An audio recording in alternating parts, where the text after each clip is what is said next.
In this tutorial, I am going to teach you how to draw grass up close using a simpler step-by-step method and giving you small but effective tips. Let's begin.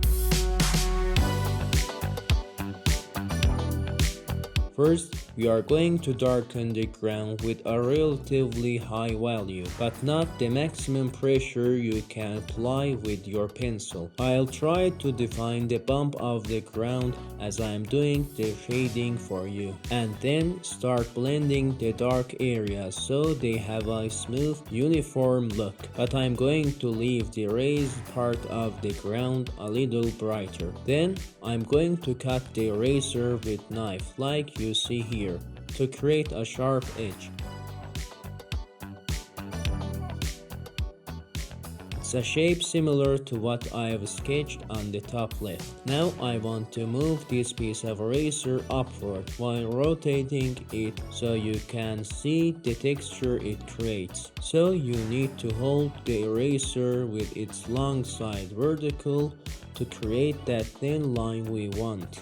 Now by moving my hand like this and creating curved lines, I am drawing the blades of grasses. Try to create a combination of both curved and straight lines that also have varying lengths. Now I'll show you the part of the ground where I drew the grass from a top-down view. For the blades that grew straight up, you only see their width from above, but the blades that have tilted in a specific direction look like this. Part of their top surface is visible. Now I want to show you how to draw those tilted blades again, but from a side view. I'll start drawing the blade on the right with a line that moves up slightly at first. But in the middle of the blade, I'll curve the line and extend it a bit downwards. I'll do the same for the blade on the left. But as we move toward the foreground, the lines we draw for the blades should have a sharper curve and extend slightly further down.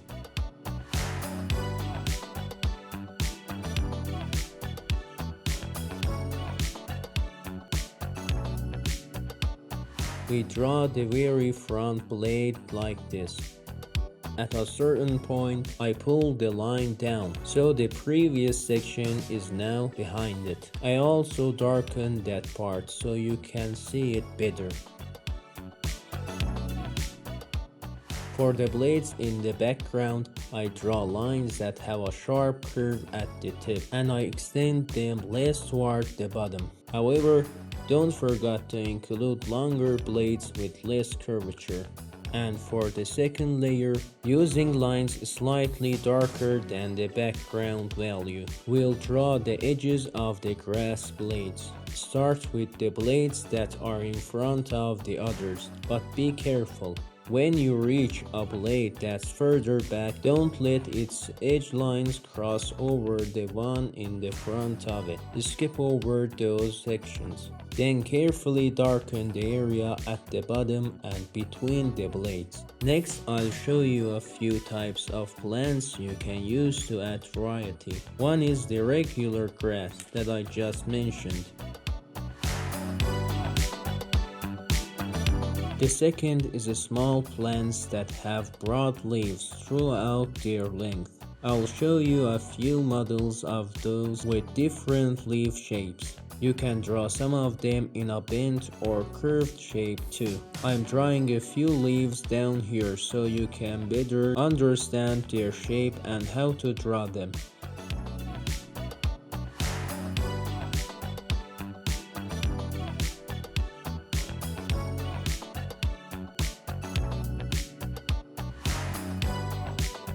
You can also add simple flowers, which are drawn like this.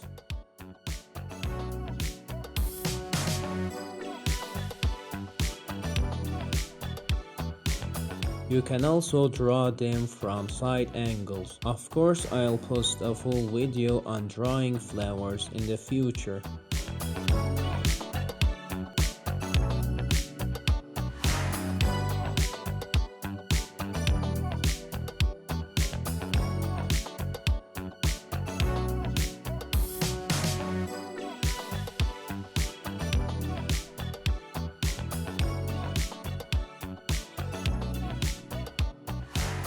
You can even draw taller plants, depending on your preference, though they aren't completely necessary.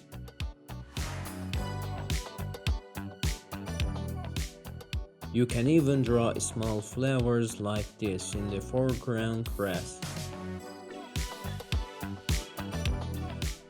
which by the way have 3-lobed leaves.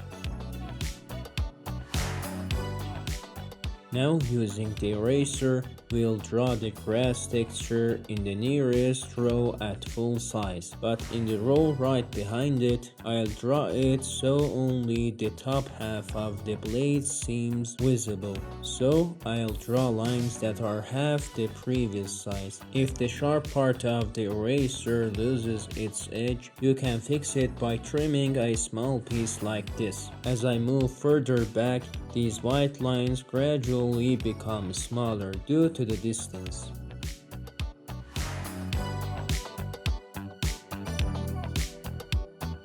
For the raised part of the ground, taking the slope into account, I'll draw the grass blades leaning slightly to the left. From this point on, it's okay if you erase slightly thicker lines. Now we are erasing the other side of the stream. Again, the frontmost row has full-size lines, but after that I'll draw the lines to represent half the blade size. We'll continue with thicker lines after this section. For the parts that are further away, I'll lightly erase the background shading to make them brighter. I'm also brightening the rise and sloped area. The camera cut out while I was drawing the lines for the lower section, but I did teach this part earlier in the video. Now I'll continue with a sharp pencil.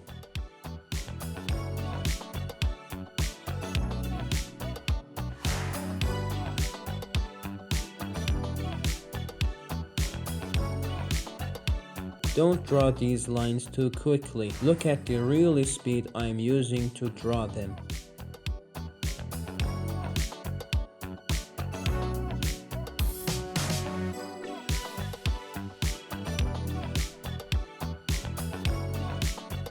Look, I'm creating small scattered patches by drawing dark and tightly packed lines. I'm applying these dark areas between the grass blades on the raised part of the ground. I'm adding more darkness in between the blades of the frontmost row to make it a bit darker than the other areas.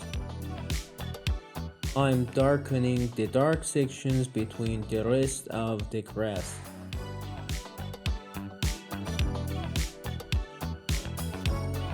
I'm making the dark areas be created with lines more prominent and closer together in the last two rows of grass. This is because being at a higher elevation compared to the rest of the grass, more of their shadowed parts are visible. Now I'm drawing some stones next to the stream and nestled within the grass.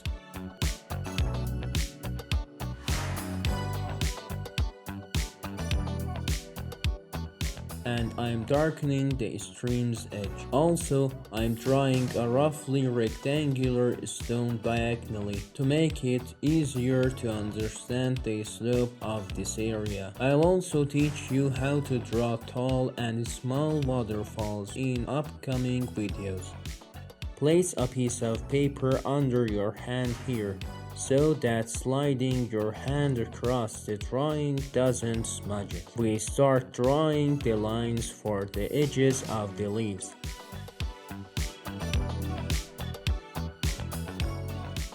When we reach the farther sections of the scene we're drawing, we can switch to drawing just one line for each blade. But be careful to maintain the white spaces as I'm showing you, and don't try to create too many overlapping lines. Also, keep the slope in mind while drawing the lines.